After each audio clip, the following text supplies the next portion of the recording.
Amigos, ajuda a igreja que sofre. A história ferida de um povo.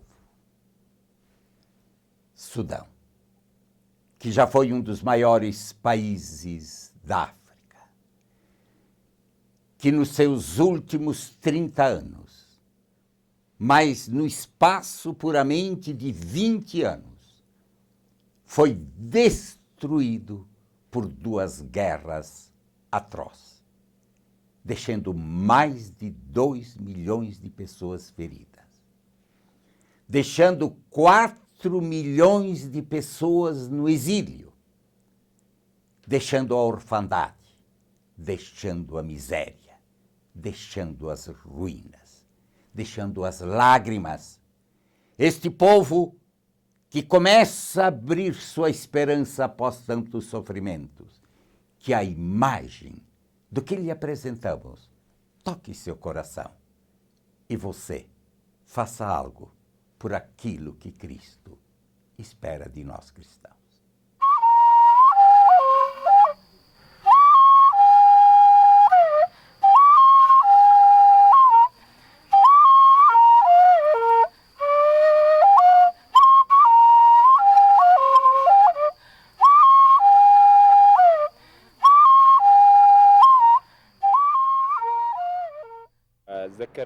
Me lembro quando viajávamos de Uol para Torite.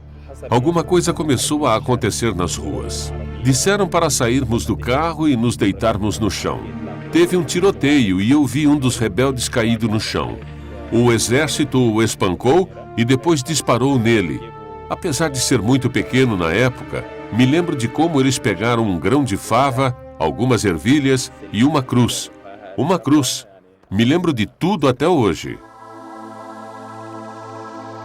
O Sudão, um dos maiores países da África, desde a época em que recuperou a sua independência dos britânicos em 1956, tem vivido uma história cheia de drama.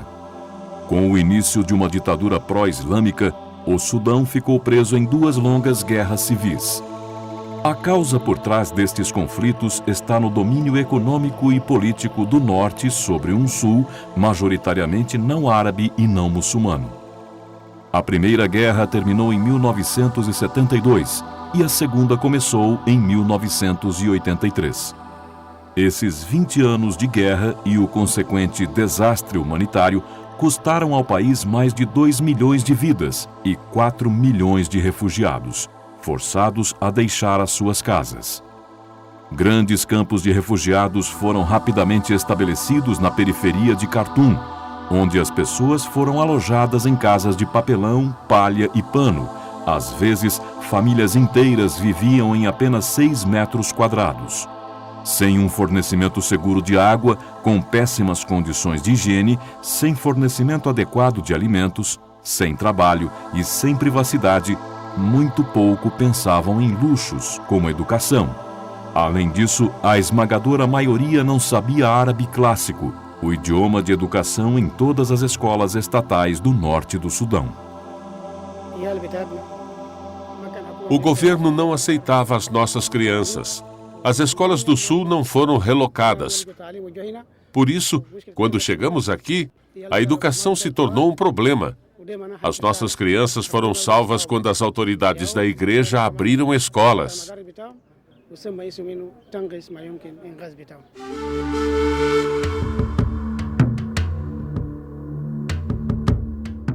O arcebispo da época ficou comovido com esta situação e considerou abrir alguns centros de alimentação, alguns jardins de infância e escolas primárias. A educação das crianças começava do primário 1 para evitar que elas fiquem o dia todo sem fazer nada.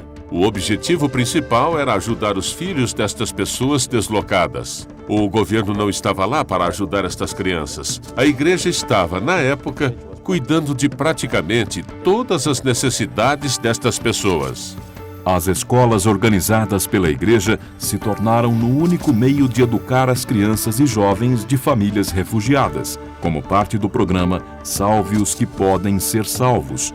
O programa escolar Salve os que Podem Ser Salvos começou em 1986. Foi fundado por Sua Eminência, o cardeal Gabriel Zuber Waco, como uma forma de responder à situação de muitos deslocados que fugiam do sul, do leste e do norte do Sudão para a parte norte do país, especialmente Khartoum, e as crianças estavam ficando sem escola.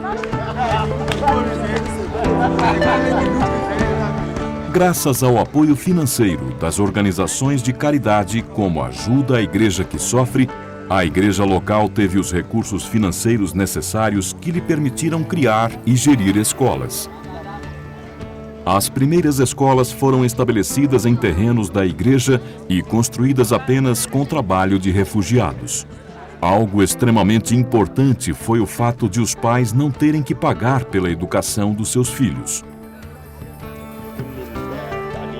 Nós recebemos toda a nossa educação nas escolas da Arquidiocese.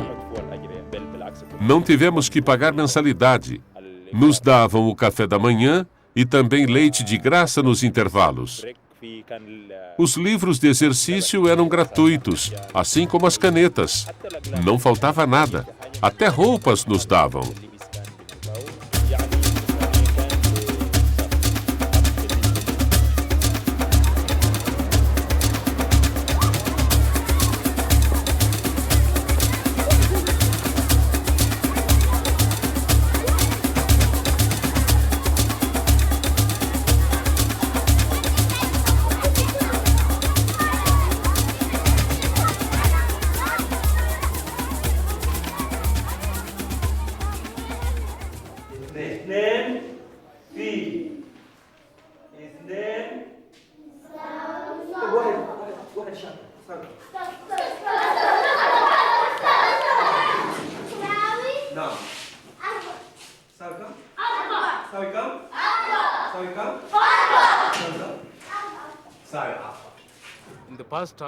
No passado, a situação foi muito ruim durante a guerra. Éramos odiados por sermos cristãos aqui na região. Costumavam nos atacar em todo lugar, até nas escolas. Temos as nossas crianças que são cristãs. Elas também estão nestas escolas do governo.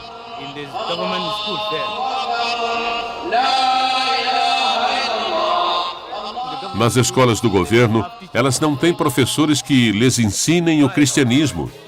Damos o nosso melhor como comunidade jovem cristã aqui na igreja para praticar a nossa fé com estas crianças. Mas isso era muito difícil.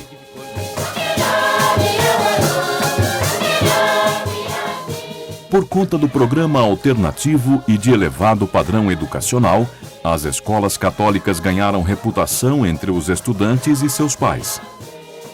Preocupadas com a ideia de cristãos bem educados, as autoridades começaram a fechar as escolas católicas em massa. Eles não queriam que estas crianças fossem educadas, motivo que fosse.